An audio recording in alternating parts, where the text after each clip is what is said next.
dengan Rasulullah di dalam surga, bisa bersanding dengan orang-orang yang Kau kasihi. Rabbana taqabbal mahabbatana ila Rasulika al-karim. Al-Fatihah.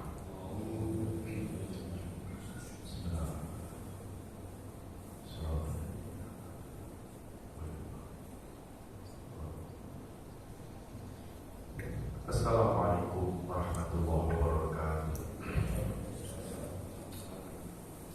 Alhamdulillahirabbil alamin. Allahumma shalli ala Muhammad wa ala alihi wa sahbihi wa barik wa sallim ajma'in. Rabbi zidna ilman wa alhiqna bis-shalihin wa tawaffana muslimin. Amin ya Allah ya rabbal alamin. Bapak Ibu jamaah sekalian yang dirahmati Allah, alhamdulillah kita bersyukur kepada Allah. Berkat izin dan irodahnya, subuh ini kita bisa hadir di rumah Allah.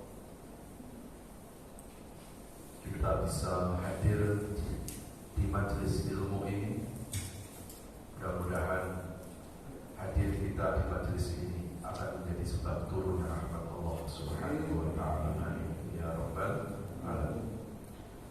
Salawat wa salam sama-sama kita sampaikan kepada panutan abadi kita Rasulullah Muhammad sallallahu alaihi wasallam.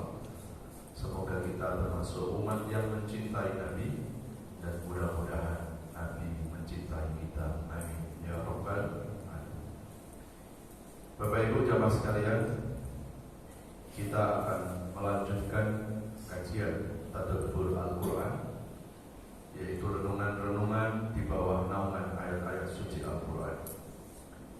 Kali ini kita akan mengangkat satu tema, yaitu ibadah sepenuh jiwa atau ibadah sepenuh hati.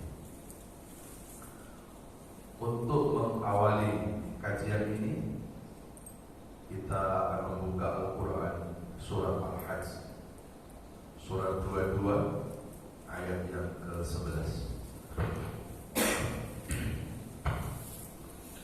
Surat Al-Hajj surat 22 ayat ke-11.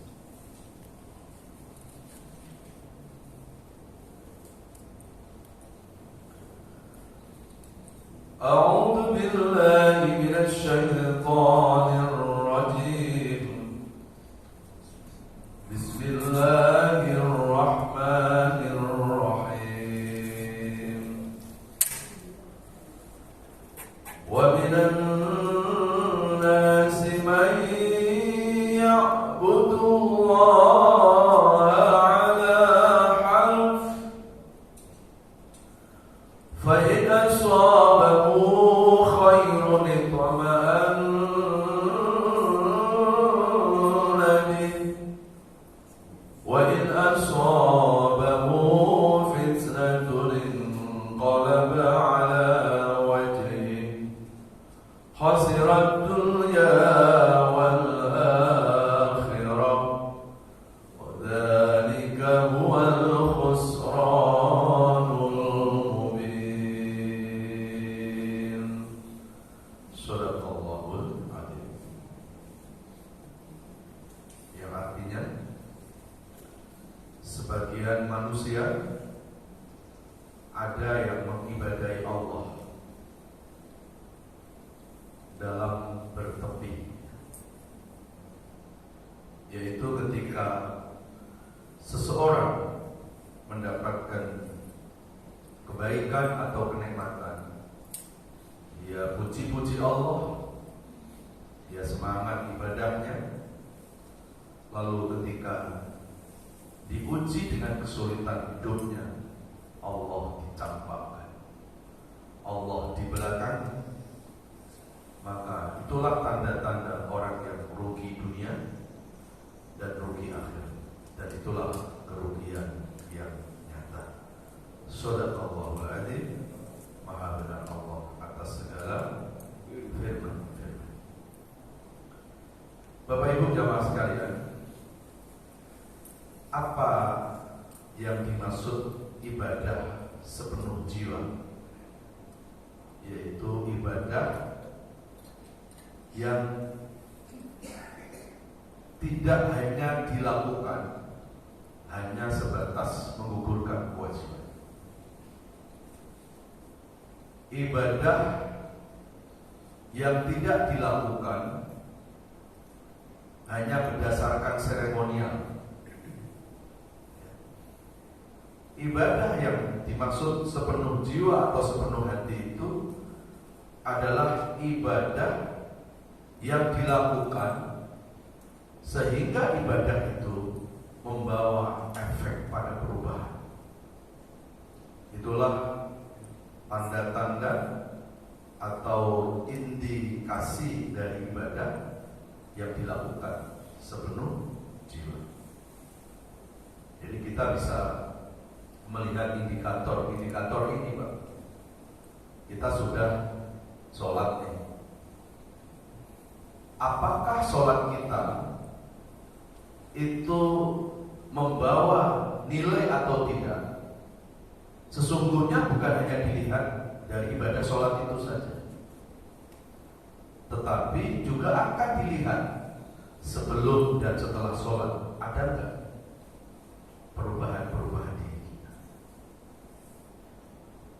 Kalau sebelum sholat, contoh umpamanya kita masih senang berbuat dosa, berbuat maksiat, setelah selesai sholat sama saja.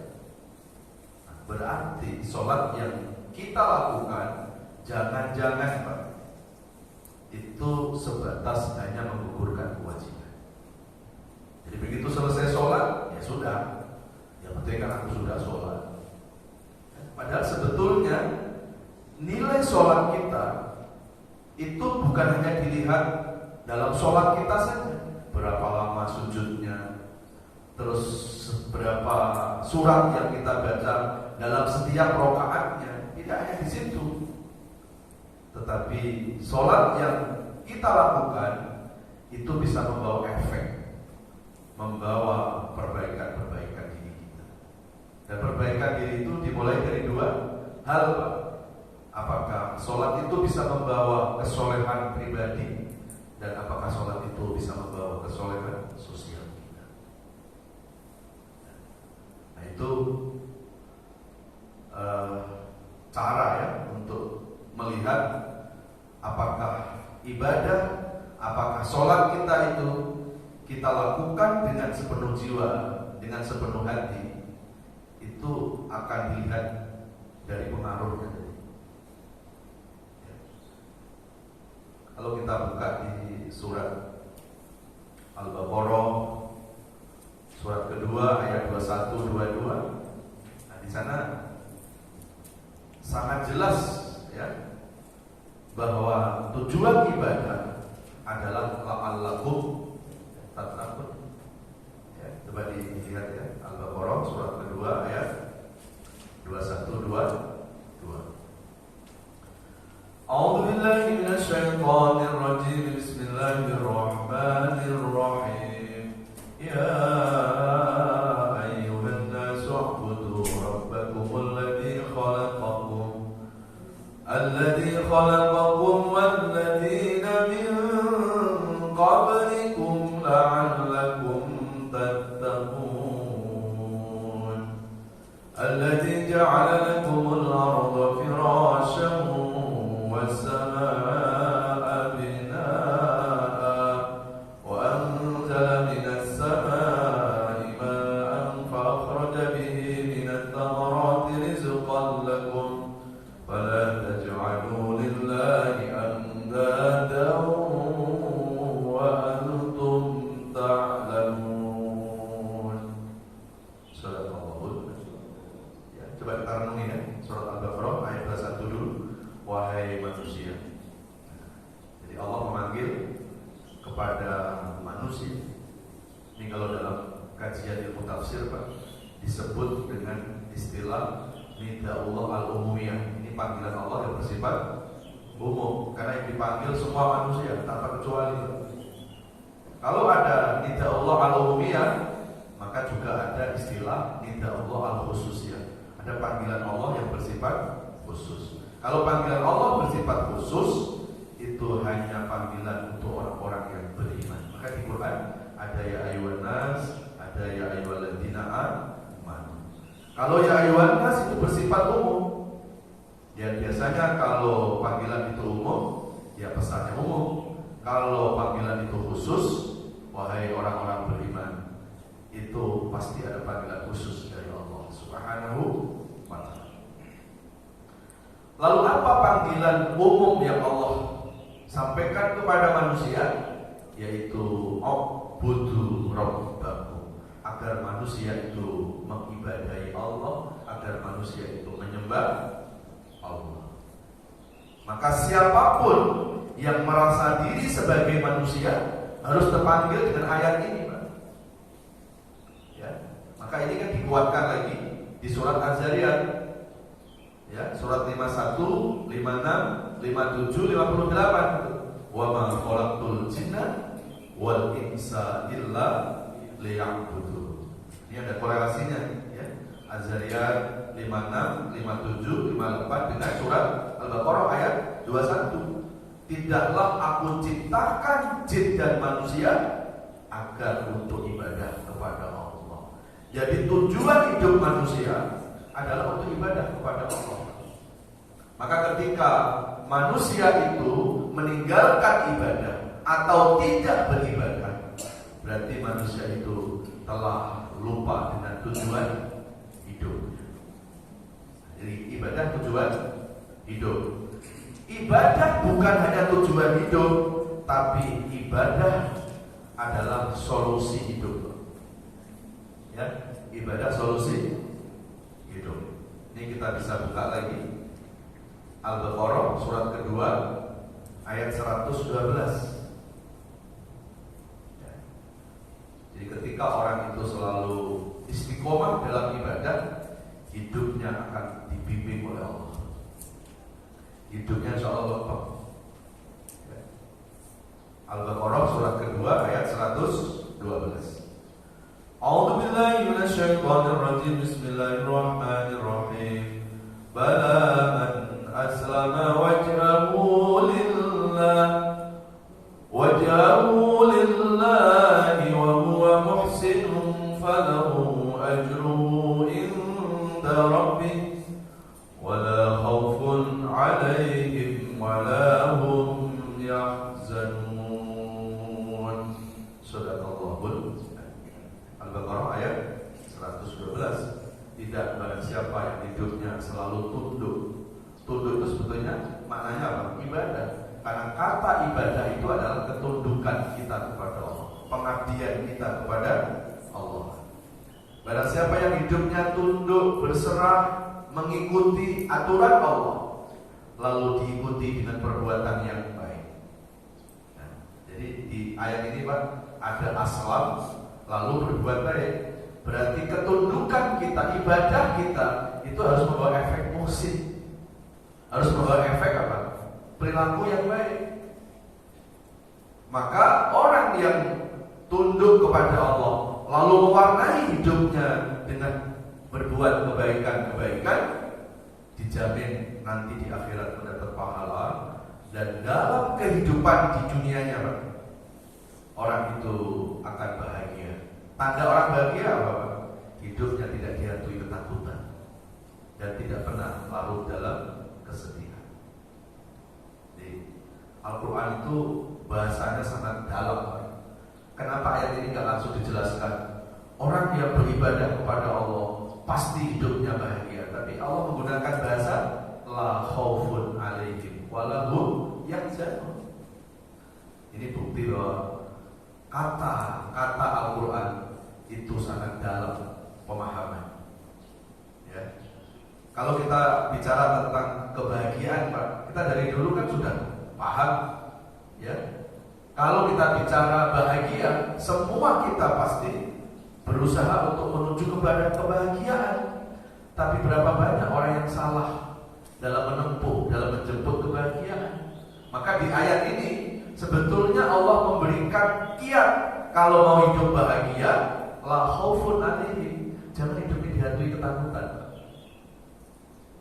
Ya.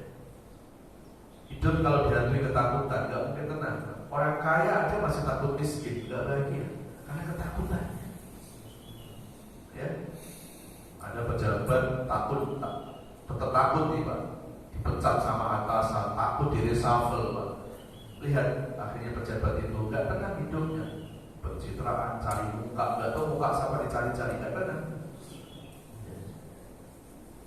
Jadi kalau hidup mau bahagia, berarti kuncinya apa? Jangan hidup ini dihantui ketakutan. Ya. Kita masih ingat ya Pak, bagaimana setahun 2 tahun yang lalu kita dihantui ketakutan luar biasa. Tapi kalau kondisi sekarang sudah membaik begini, kok kita masih sama? Nah, ini masalah Pak. Ya. Pemerintah sudah mencabut PPKM, itu artinya pemerintah sudah tahu ini kondisi sekarang sudah beda dengan dulu. Tapi berapa banyak masih ada saudara-saudara kita Pak, yang setahun yang lalu, 2 tahun yang lalu masih sama sikapnya Pak. Sampai sekarang diajak ke masjid, ayo Pak ke masjid Pak, ayo Bu ke masjid. Takut Pak Ustaz, ke masjid takut, tapi ke mall, ke pasar nggak takut. Ya, ini nggak di sini, ini saya cerita di mana Pak? Di Jerman. Masih ada orang yang masih menyikapi keadaan kayak begini nih, masih dihantui ketakutan. Saya kira kalau takut yang sewajarnya itu manusiawi Pak ya. Tapi kalau sampai dihantui ketakutan itu menyiksa diri. Ya, makanya Rasulullah sampai mengajarkan doa kepada kita kan, agar hidup ini jangan dihantui ketakutan. Allahumma inni a'udzubika minal hammi wal hazan wa a'udzubika minal ajzi wal kasal wa a'udzubika minal jubni wa ghalabatid daini wa qahril rijal. Doa Rasulullah, ya Allah lindungi kami dari kecemasan. Jangan terlalu cemas. Lindungi kami dalam kesedihan, lindungi kami dalam kemalasan, lindungi kami dalam hidup yang merasa lemah, lindungi kami dari ketakutan yang berlebihan, lindungi kami dari lilitan hutan, lindungi kami dari hidup dalam tekanan. Ini doa Rasulullah Shallallahu Alaihi Wasallam. Jadi kalau hidup mau bahagia, menurut Al-Baqarah 112 tadi apa Pak? Ibadah pasti ya, tunduk kita kepada Allah, lalu jangan dihantui ketakutan. Dan yang kedua, walahum yahzanun, dan jangan larut dalam kesedihan. Sedih saya kira manusiawi kalau sewajarnya, tapi kalau kita larut dalam kesedihan, masalah sudah 2 tahun, sedihnya masih sampai sekarang Pak, ngapain? Ya. Trauma ya. Jangan sampai hidup ini dihantui ketakutan dan larut dalam kesedihan. Dan kuncinya apa Pak? Kuncinya adalah aslama wajhahu lillah wa huwa muhsin. Ada 2 itu. Aslam itu artinya tunduk kepada Allah. Tunduk kepada Allah itu artinya ya manut, mengikuti aturan Allah, mau ibadah kepada Allah. Ibadah itu juga bisa dimaknai apa Pak? Selalu bersamai Allah. Maka orang yang ibadah sebetulnya dia telah usul ila Allah, dia telah hubungkan hatinya dengan Allah. Dan kalau hati itu selalu nyambung dengan Allah, Allah sumber kebahagiaan, pasti efek kebahagiaan itu akan membawa pengaruh dalam hati kita. Ya, maka ibadah itu artinya membersamai Allah. Maka tingkat sholat kita dikatakan khusyuk itu bukan dari mana fisik. Khusyuk ketika hati itu nyambung dengan Allah. Khusyuk itu ketika hati membersamai Allah. Ya. Saya ambil contoh untuk perbandingan saja Pak. Kalau seorang anak kecil, dia selalu bersamai ibunya atau bersamai orang tuanya, perasaan anak kecil tenang Pak? Nyaman ya? Pasti nyaman. Kenapa? Ya anak kecil merasa ada yang melindungi kan? Ada yang memperhatikan, ada yang ngasih jajan. Itu ketika anak kecil membersamai orang tuanya. Lalu kita angkat lebih tinggi lagi, bagaimana seorang hamba yang hidup dalam dekapan Tuhan. Bagaimana seorang hamba yang hidup selalu membersamai Allah. Masa gak lebih tenang Pak? Sementara Allah sebaik-baik yang memberi perlindungan, memberikan kehidupan, Allah sebaik-baiknya memberikan kebahagiaan. Nah, berarti ibadah itu solusi hidup, kunci ketenangan hidup. Ibadah bukan beban hidup. Maka ketika ada orang beribadah kok terasa beban, itu ada yang salah dalam memahami konsep ibadah. Ya. Jadi kalau kita lihat di Al-Baqarah ayat 21, panggilan manusia dibarengkan dengan ibadah, itu bisa jadi diri manusia itu ada di ibadah itu. Maka ketika manusia meninggalkan ibadah, berarti sejatinya manusia itu telah merendahkan jati dirinya sendiri. Kenapa yang dipanggil cuma manusia untuk ibadah, Pak? Kan gitu. Kan makhluk Allah nggak cuma manusia. Maaf ya, ada yang berkaki 4. Kenapa kok nggak dipanggil oleh Allah yang berkaki 4? Kenapa yang dipanggil oleh Allah untuk ibadah hanya manusia? Ini berarti cara Allah, Pak, agar manusia itu beda dengan yang berkaki 4. Kalau berkaki 4 nggak ibadah wajar, memang nggak ada perintahnya itu. Tapi yang ngaku manusia kok tidak mau ibadah? Lalu bedanya apa manusia dengan yang bukan manusia? Kan itu sebetulnya. Maka ketika manusia itu ibadah, sebetulnya itu cara manusia untuk memuliakan diri sendiri, Pak. Supaya manusia itu tidak sama dengan makhluk selain manusia. Ya. Tapi selama ini kan kita belum merasakan itu, Pak. Kita masih menganggap ibadah itu yang kewajiban, akhirnya muncul beban. Padahal sebetulnya ibadah itu jalan hidup, solusi hidup, sumber ketenangan hidup, dan sekaligus ibadah itu adalah cara Allah untuk memuliakan manusia. Biar manusia itu gak sama dengan yang saya bilang tadi ya, dengan yang berkaki 4. Ya, jamaah sekalian yang dirahmati Allah. Lalu kita lanjutkan lagi ya, Al-Baqarah 21. Lalu apa tujuan Allah itu menyuruh manusia supaya beribadah?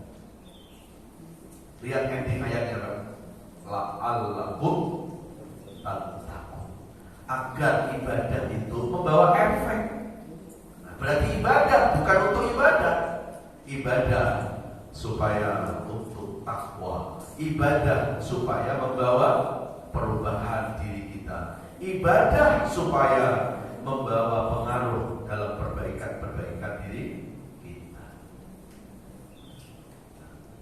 Berarti kalau kita renungi ayat ini ya,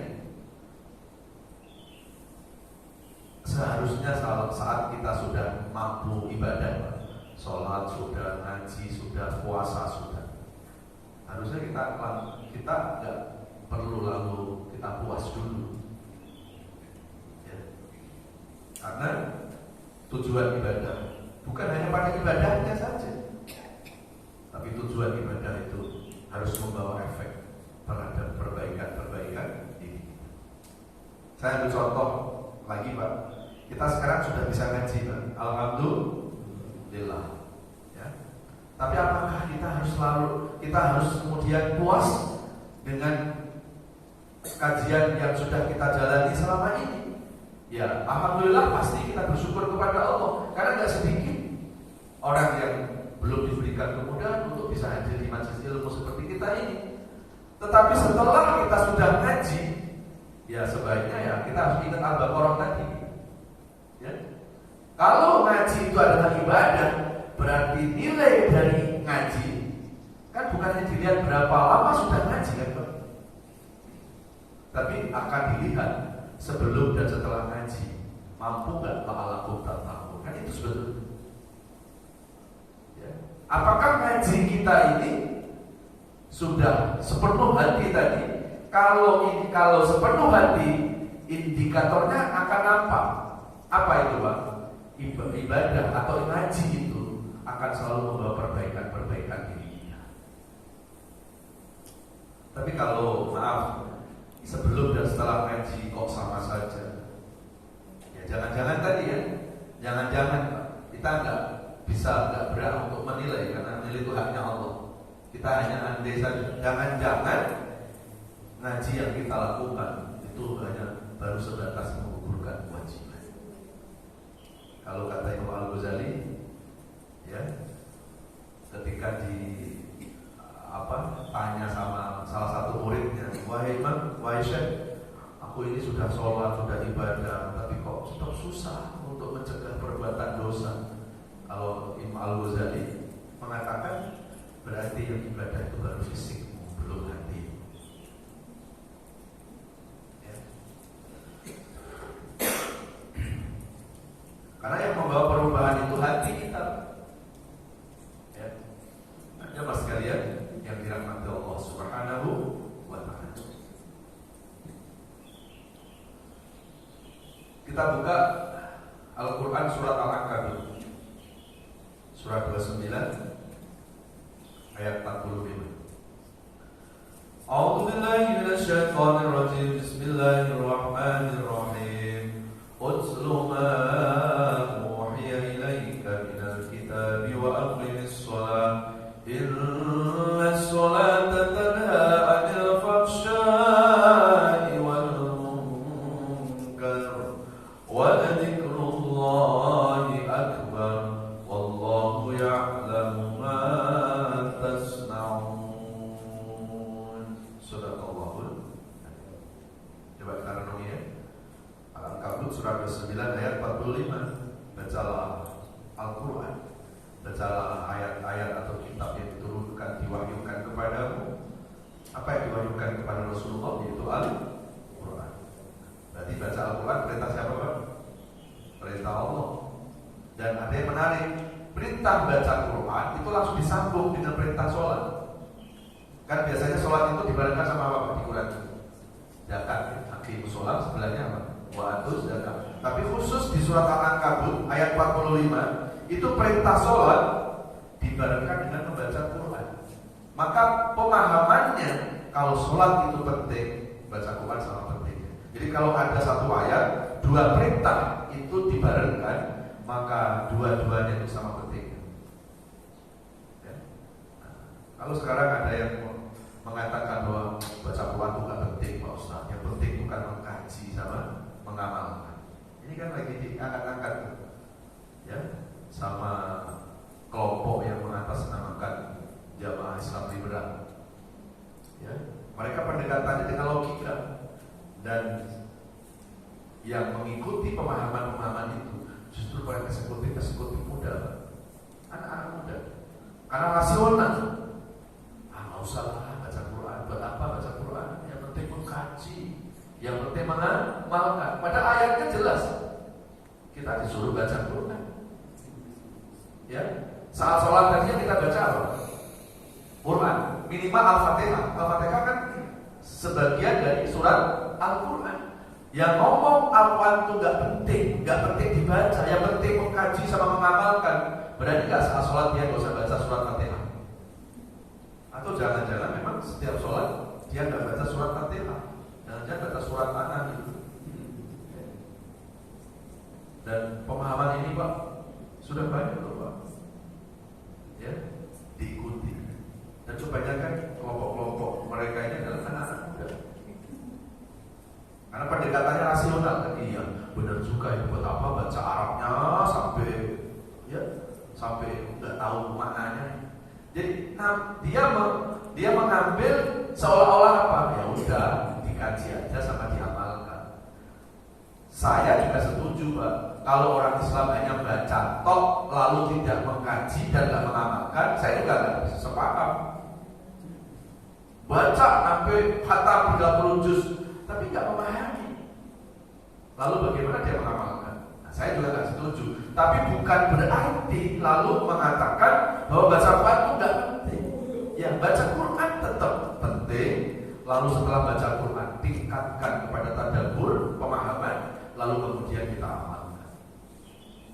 Apalagi kalau kita lihat surat Al-Alaq yang pertama kali turun kepada Nabi, itu kan surat Al-Alaq yang diawali dengan ayat apa? Iqra. Udah jelas Rasulullah sudah disuruh baca. Lah kalau Nabi aja suruh baca Quran, kok umatnya mengatakan baca Quran nggak penting? Nauzubillah summa nauzubillah. Ya, pengajian mereka, Pak, banyak dilaksanakan di hotel. Nanti nginep 2 hari. Ya, Jangan dilakukan di masjid-masjid yang umum begitu. Ya mas sekalian yang dirahmati Allah. Suatu saat, karena kalau saya nggak tahu langsung, saya nggak mau ngomong Pak, saya nggak mau cerita. Ada salah satu jamaah yang sudah taubat dari kelompok itu. Dia cerita sama saya, kalau Pak Ustaz nggak percaya, dikira saya hanya bercerita begini. Coba Pak Ustaz sekali-sekali ikut.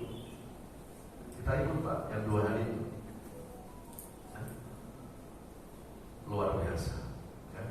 Jadi apa itu? Orang memahami Quran itu selalu dicocok-cocokkan dengan rasionya. Kalau nggak cocok dengan rasio, dia bilang ini nggak relevan, itu perlu direvisi. Ya, perlu direvisi karena Islam ini nggak kaku. Pendekatannya begitu, Pak. Islam ini elastis, Islam ini fleksibel. Ya, ini kan kajian-kajian yang kayak ini kan sangat menarik kan Pak, karena sangat logik, sangat rasional. Ya kalau saya sih mengatakan cocok logi.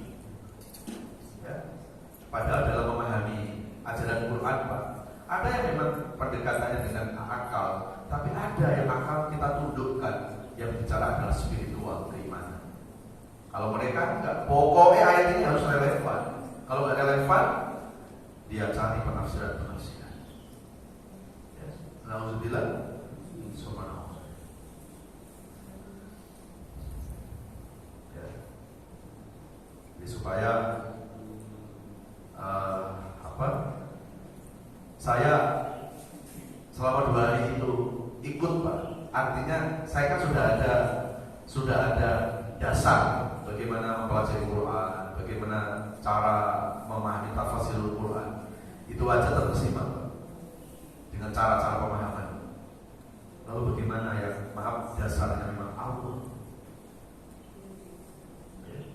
Jadi harus hati-hati Pak. Ketika kita punya anak, mantu, dia senang ngaji, ya kita senang lah anak kita sudah ngaji.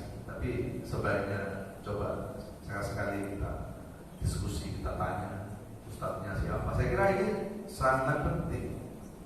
Ya, sangat penting. Kalau perlu kita juga ketemu sama ustadznya, kita tahu background pendidikannya. Ya.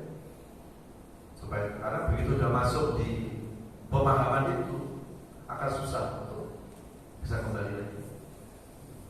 Dan dia hanya mau mengikuti kajian-kajian mereka saja. Susah untuk mengikuti kajian-kajian ustadz yang lain, karena dianggapnya sudah tidak sealiran. Nauzubillah min. Ya. Nah, ada satu jamaah yang udah taubat, ya. Jadi akhirnya kita sampaikan. Saya debat panjang Pak. Akhirnya, oh ya, dia akhirnya sadar bahwa memang Allah kasih akal itu untuk memahami kebenaran, tapi kebenaran tidak harus dicocok-cocokkan dengan akal. Ya. Saya ambil contoh. Coba saat Nabi Ibrahim disuruh nyembelih anaknya Ismail, menurut kamu logika logik kan? Masa orang tua suruh nyembelih anaknya nggak salah? Lalu kalau Nabi Ismail juga menggunakan akal saat menerima perintah itu dari ayahnya, nah aku mau menyembelih kau. Ismail juga pakai logika Pak. Ismail mau nggak disembelih Pak? Pasti Ismail ngomong, ya nggak salah ya, ayah lebih tua, kenapa saya duluan? Akhirnya anak nyembelih orang tua. Baru dia mikir, benar juga. Berarti tidak selamanya ajaran Allah itu harus cocok dengan akal. Ada saatnya memang didekati dengan akal Pak, tapi ada suatu saat akal ditundukkan, yang bicara adalah spiritual, keimanan kita. Kalau iman yang bicara kan sami'na wa ata'na. Kalau ada ajaran Quran yang sepertinya nggak logik, nggak rasional, itu bukan salah Qurannya, tetapi bisa jadi kita yang belum memahami ya makna atau ajaran Quran yang sesungguhnya. Mungkin akal kita yang belum sampai Pak. Jamaah sekalian yang dirahmati Allah. Baik ya, kita kembali lagi. Jadi ibadah yang diinginkan oleh Allah itu bukan hanya ibadah yang yang dilakukan hanya menggugurkan kewajiban, seremonial, ritual saja, tapi ibadah yang Allah perintahkan itu agar la'allakum tattaqun, agar membawa efek perubahan. Ya mas sekalian yang dirahmati Allah, emang ada orang yang ibadah itu setengah jiwa?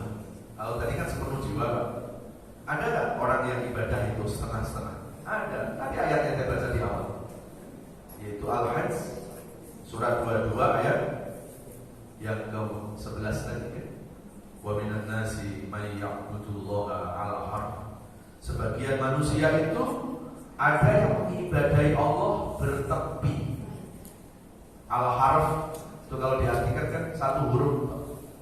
Jadi artinya kata-kata itu kan terdiri dari beberapa huruf. Dan kalau satu huruf kan nggak bermakna. Maka ulama menafsirkan ada orang yang mengibadahi Allah itu setengah-setengah, belum full, belum totalitas. Siapa yang mengibadahi Allah setengah-setengah? Nah ini ayat lanjutannya. Ketika dikasih kenikmatan, Pak, dia semangat ibadah. Dia puji-puji Allah. Dia katakan, gak percuma saya sholat, gak percuma saya sedekah, gak percuma saya ini sholat tahajud, kalau akhirnya proyekku lancar, kalau akhirnya rezekiku mengalir. Dia semangat ibadah. Tapi di saat dia mendapatkan kenikmatan, tetapi ini kelanjutannya itu, ketika diambil kenikmatan oleh Allah, diuji dengan kesulitan yang gak disukai oleh keinginannya, apa yang dilakukan, Pak? Dia campakkan Allah. Dia turun semangat ibadahnya. Dan bisa jadi Pak, dalam hatinya dia menggerutu ke Allah, dia berburuk sangka ke Allah, ya, dia bersudut kepada Allah. Dan bisa jadi Pak, pengaruh setan masuk ke dalam hatinya. Kalau begini percuma saya sholat, begitu Pak. Percuma saya ibadah, kalau hidupku susah kayak gini. Mendingan dulu Pak, ada loh Pak orang begitu. Mendingan dulu saya masih brengsek, lancar hidup saya. Ya, kenapa sekarang saya sudah rajin ibadah, rajin ke masjid, rajin sedekah, kok hidupku banyak masalah? Berarti percuma saya ibadah. Ada Pak. Akhirnya perlahan-lahan dia kendor semangat ibadahnya, luntur imannya, luntur kebaikan. Orang yang seperti ini, Allah katakan apa tadi Pak? Khasirat dunya wal akhirah. Ini orang rugi dunia, rugi akhirat. Nauzubillah. Nah, supaya enggak rugi dunia, rugi akhirat, gimana caranya Pak? Ya ibadah yang sepenuh hati, ibadah sepenuh jiwa. Dan tanda dari ibadah sepenuh jiwa, ibadah itu tidak terkontaminasi oleh keadaan. Istiqomah. Nah itu tanda-tanda lagi ibadah yang sepenuh jiwa. Ibadah yang sepenuh jiwa Pak, indikatornya apa? Istiqomah. Ya. Di saat senang, di saat susah dia gak peduli Pak. Kalau orang ibadah kepada Allah semangat hanya di saat senang, kalau di saat sulit lalu luntur semangat ibadahnya, ya, itu pertanyaannya Pak, dia ibadah betul-betul ikhlas karena Allah apa tidak? Kalau ikhlas karena Allah Pak, dia gak peduli mau senang mau susah. Kenapa? Karena Allah ada di saat senang dan Allah ada di saat susah. Kan kalau orang ibadah hanya di saat senang, berarti kan dia menganggap Allah itu hanya ada di saat senang. Seolah-olah di saat susah itu gak ada Allah, kan begitu kan Pak? Ya. Tapi kalau orang itu betul-betul ibadahnya itu sepenuh jiwa, maka dia gak peduli mau senang mau susah. Dia yakin Allah selalu ada di saat senang dan susah. Wadzalika huwal khusranul mubin. Dzalika huwal khusranul mubin. Ayat akhirnya apa itu? Dan itulah kerugian yang nyata. Jadi semoga ibadah kita terjaga supaya mudah-mudahan ibadah kita tetap istiqomah. Al istiqomah khairun min alfi karomah. Istiqomah dalam ibadah itu lebih baik daripada 1000 karomah. Inna khairul amal adwamuha wa inqala, kata Nabi, sebaik-baik amal itu langgengnya, bukan banyaknya. Ada orang, Pak, semalam suntuk sholat tahajud, Pak, tapi cuma malam itu doang. Allah nggak suka yang begitu. Allah suka setiap malam tahajud walaupun 2 rakaat, tapi terus kontinu. Daripada semalam suntuk tahajud lalu setelah malam itu nggak dilakukan.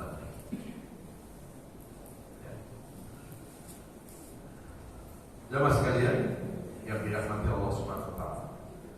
Lalu tanda ibadah yang sepenuh jiwa, selain ibadah itu dilakukan dengan istiqomah, ibadah yang tidak terkontaminasi oleh keadaan, ibadah itu didasari atas dasar keikhlasan. Ya. Coba kita buka surat 36 yang terakhir ya. Surat Yasin ya, surat 36 60 sampai 62 ya. Alam ahad ilaikum ya bani Adam alla ta'budu syaitan innahu lakum aduwwun mubin wa an ibuduni hadza siratal mustaqim wa laqad adalla minkum jibillan katsiran afalam takunu taqilu. Coba direnungi, Pak. 3 ayat ya. Alam ahad ilaikum ya bani, apakah Allah tidak membuat janji agar manusia jangan menyembah setan, jangan Allah ta'budus syaitan, jangan manusia itu mengibadahi setan. Maksudnya apa, Pak? Mengibadahi setan itu, Pak, bukan menyembah setan, Pak, tetapi ibadah yang masih membawa pengaruh-pengaruh setan. Apa pengaruh setan dalam ibadah, Pak? Menghilangkan keikhlasan. Ibadah yang tidak ikhlas karena Allah, sesungguhnya ibadah itu ditunggangi sama setan. Ya, ibadah itu di apa? Ditunggangi oleh setan. Memang fisiknya sih sholat, fisiknya sih sujud gitu, Pak, tapi hatinya sebetulnya dikendalikan oleh setan. Kenapa? Kalau ibadah itu dilakukan tidak ikhlas, maka ibadah itu belum punya nilai di hadapan Allah. Nah, kalau nggak ada nilai, Pak, berarti apa? Ibadah kita itu masih diracuni oleh setan. Cara setan meracuni ibadah bukan setan menggoda supaya orang nggak ibadah. Bisa jadi orang tetap ibadah, tapi dihilangkan keikhlasannya. Ini setan kelas jenderal. Ya. Jadi kalau hanya sekedar setan malas, itu kopral. Ya, Pak, mau kemana? Ngaji, nyari Jumat. Nggak usah ngaji, paling gitu-gitu, nanti nggak usah datang. Toh itu ada YouTube-nya juga bisa kok, kita nonton YouTube-nya gitu. Nah, itu kelas setannya masih kelas kopral itu, Pak. Karena yang digoda cuma hanya supaya malas gitu ya. Nah, kalau tetap ngaji juga, ini bukan setan yang kopral tadi, Pak. Sudah naik kelas tuh setannya. Ya, ini orang dibiarkan ada di pengajian, tetapi dihilangkan keikhlasan. Jadi dia merasa, wah, bukan habis ngaji, padahal sebetulnya nilai pengajiannya sudah hilang. Kenapa? Karena ngajinya belum sepenuhnya karena Allah. Ngajinya masih karena ini, karena itu. Ya. Kan ada kan, Pak, orang yang datang ke pengajian karena nggak enak, kan ada. Ya, aku ngaji lah, udah lama tidak ngaji. Itu udah di WA sama pengurus masjid 100 kali. Kalau nggak datang kayaknya nggak enak. Ya, walaupun orang itu ada di pengajian, Pak, ya, tapi hatinya masih dikendalikan oleh setan. Karena apa? Ngajinya bukan karena Allah, karena nggak enak. Kalau karena nggak enak sama orang, ya Allah akan nyuruh minta pahala sama dia, jangan minta pahala sama aku. Karena ibadah bukan karena aku. Maka puncak, Pak, setan menggoda manusia itu, puncaknya apa? Bukan supaya manusia tidak ibadah, tetapi dibiarkan manusia ibadah lalu dihilangkan keikhlasan. Dan orang itu nggak sadar kalau sesungguhnya dia telah kehilangan pahala. Nauzubillah nih. Terakhir ya, Pak, kita buka surat Shad, surat 38 ayat 82 83. Ini rahasianya setan, ya. Tapi dibocorkan sama setan sendiri. Ya, ini tololnya setan begitu, Pak. Udah punya rahasia malah dibocorin sama kita. Kita akhirnya tahu jadinya apa. Ya, coba kita buka ya. Surat 38 ayat 82 83. Qala fa bi izzatika la ughyanahum ajma'in illa ibadaka minhumul mukhlasin. Sesaat ketika iblis atau setan itu dikeluarkan dari surga, Pak, setan minta sama Allah, demi kemuliaan-Mu ya Allah, aku akan goda manusia. Kalau di ayat lain itu, aku goda dari atas, dari bawah, dari samping, kanan, kiri. Kecuali yang aku gak mampu menggoda, hamba-hambamu yang ikhlas. Ini kan rahasianya setan, Pak. Jadi dia bilang apa? Aku tidak takut dengan orang yang ahli ibadah, kata setan, tapi aku takut dengan orang yang ikhlas dalam ibadah. Illa ibadaka minhumul mukhlasin. Hanya hamba-Mu yang ikhlas yang aku takuti. Berarti kalau kita mau ditakuti sama setan, jangan kita takut-takuti dengan ibadah kita, Pak. Setan tidak takut sama orang yang ahli ibadah, tapi yang ditakuti setan adalah orang yang ikhlas dalam. Semoga ibadah yang kita lakukan, semoga akan selalu diberikan keikhlasan oleh Allah Subhanahu wa Ta'ala. Amin ya rabbal. Saya kira itu kajian kita pada subuh ini. Semoga ada manfaat. Sebelum saya akhiri, barangkali ada waktu 3-6 menit. Ada pertanyaan Bapak Ibu? Cukup ya? Baik, kalau tidak ada pertanyaan, kita akhiri dengan doa. Semoga doa kita dijabah, dikabulkan Allah Subhanahu wa Ta'ala. A'udzubillahi minasyaitonir rajim. Bismillahirrahmanirrahim. Alhamdulillahirabbil alamin. Allahumma shalli ala Muhammad wa ala alihi wa sahbihi wa barik wa sallim ajmain. Allahumma ja'alna min ahlil Qur'an. Ya Allah, jadikan kami semua termasuk ahlul Qur'an, orang-orang yang pecinta Al-Qur'an, mampu membacanya, mampu mengkajinya, mampu menghafalkannya, dan juga mampu mengamalkannya. Ya Allah, ya Allah, jadikan Al-Quran yang kami kaji pada subuh ini akan meningkatkan kualitas iman dan takwa kami. Jadikan Al-Quran ini menjadi penyejuk di hati sanubarikan. Jadikan Al-Quran ini ya Allah menjadi solusi dalam menyelesaikan persoalan-persoalan hidup ini. Jadikan Al-Quran ini ya Allah menjadi obat buat seluruh penyakit-penyakit kami, baik penyakit fisik maupun penyakit hati yang susah diobati. Jadikan Al-Quran ini ya Allah menjadi cahaya penerang dalam kegelapan alam kubur kami nanti. Jadikan Al-Quran ini ya Allah menjadi syafaat-Mu, menjadi pertolongan-Mu di akhirat nanti. Ya Allah, ya Allah, sebelum ajal menjemput kami, izinkan kami untuk bertaubat kepada-Mu. Ajarkan kepada kami makna taubat ya Allah, agar kami mampu menyadari dosa-dosa kami selama ini. Kami sadar kami banyak dosa ya Allah, kami banyak kesalahan ya Allah. Ampuni dosa-dosa kami. Jangan Kau balas dosa-dosa kami dengan kemurkaan-Mu ya Allah. Jangan Kau balas dosa-dosa kami dengan musibah-musibah yang selalu menghantui hidup kami ya Allah. Ya Allah, dari mulai hari ini sampai Kau mencabut nyawa kami, tetapkan iman dan Islam kami ya Allah, sehingga hanya nama-Mu yang kami sebut ketika kami menghembuskan nafas terakhir kami. Wassalamualaikum warahmatullahi wabarakatuh.